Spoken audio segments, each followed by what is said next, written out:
heartbroken for our kids. Two teams went toe-to-toe for 45 minutes. High-level competitive game. They just made,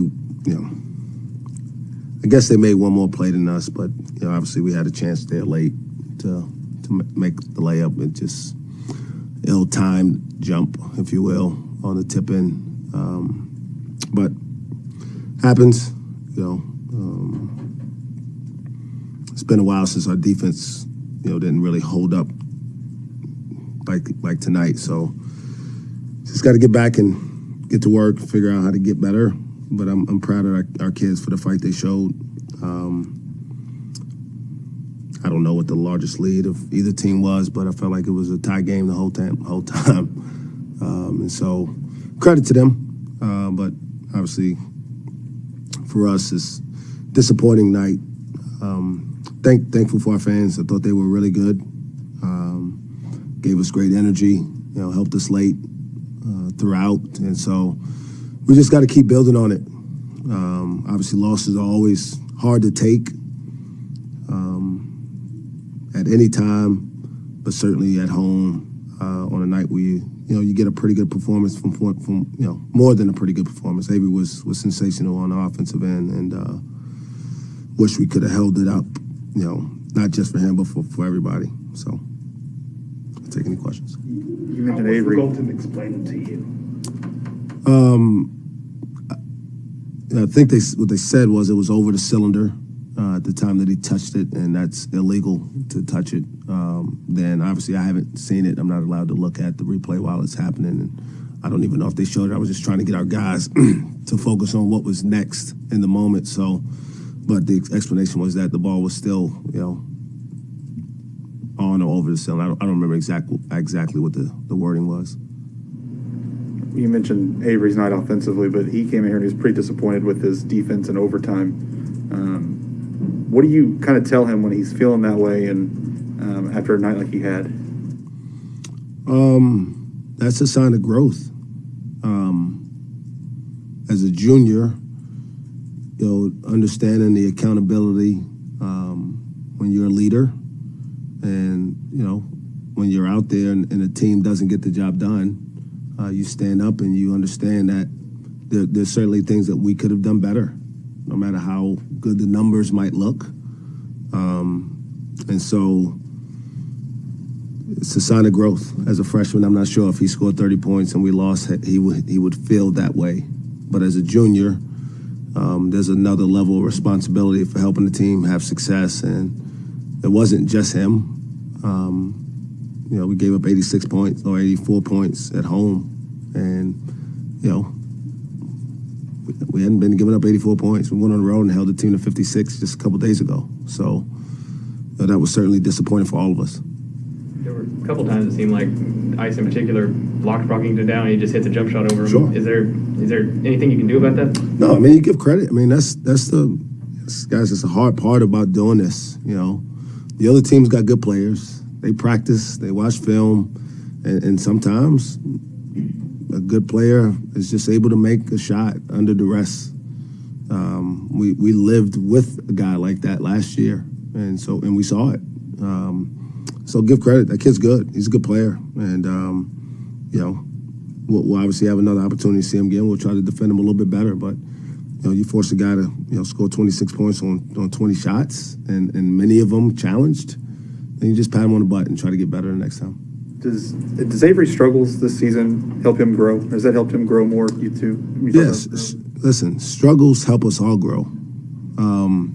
It's a hard reality to accept, but I know because I've lived long enough to have struggled myself, and a lot of these guys don't struggle before they get here. And so this becomes the first opportunity for them to learn through adversity. So that's what Avery's done this year. And the truth be told, and I think I talked about this on Monday when I met with you guys, we got a lot of younger guys that are stepping into more prominent roles for the first time in their careers at this level. Bryce Thompson being a go-to scorer, right? He wasn't that at Kansas last year. And so you'll have games like he's had the last couple, and then you're going to have nights like this. And if you use both situations the right way, you'll become a more consistent player. And Avery Anderson is hopefully turning the corner. Been on him up for all season about taking more threes. You can't be a guard this day and age and the way the game is played and go multiple games without shooting three-pointers. You just can't. And so tonight he took 11 threes, and I'll go back and evaluate whether they were all good, but that's a sign to me that he's understanding that. It's a weapon he's gotten good at. He works on it all the time. And so to see him take 11 threes, which I'm sure is the most he's ever shot in any 3 combined games, but to see him do it in one game and understand that there are shots that help us, that help open up the floor, helps Ice get to the basket, helps Musa have a little bit more freedom inside, is a sign of growth. How different is the offense as a whole when a guy like Avery is connecting on his drugs? Again, I don't think about individual offensive numbers. I think about how it helps our team win. And we needed Avery to score tonight. He had some matchups we liked, and he was able to get comfortable shooting some stepping threes. So certainly opens up the floor for all of us. But at some point, we're going to have all of us clicking at the same time. We haven't really had that much this season. How does Avery kind of parlay this into, how does he keep the ball rolling, so to speak? Show up tomorrow and do the job again. Can't be satisfied. Certainly it doesn't sound like he wasn't here. But you got to show up tomorrow with the same mindset that you had Monday and Tuesday to help you prepare to play well today. Watch film, eat a good breakfast, go to class, show up to practice with a growth mindset. Be ready to take the criticism that's going to come from whatever we see on film tonight, and then show up at practice and try to lead again. And then on Friday, do it again. And then if you do that, you have an opportunity to build. If you start feeling good about what you did tonight, then Saturday will come up and, it'll be a tough day. You said it seemed like this was like a rare time where the defense really didn't show up. It looked like at times guys were covered, but then there were times where you couldn't get to guys. It seemed like yeah, there were a couple times where that ball was moving pretty good for them. And I say our defense, I don't think our defense was terrible. Again, I think Brockington made a lot of challenge shots. But at the end of the day, giving up 84 is giving up 84, right? And so you gotta understand, you gotta make people miss sometimes. Make sure he doesn't get it in that spot where he's most comfortable. So that certainly things we can grow from in this game. And it's difficult to learn through losing. You rather learn through winning, but you don't always control the outcome. I think he finished with 8 assists. I think he had 5 at halftime. From your vantage point, what was he seeing well up there? I think just the spacing on the floor was a little bit better for everybody today, for whatever reason, either because we were cutting better or because we were screening better.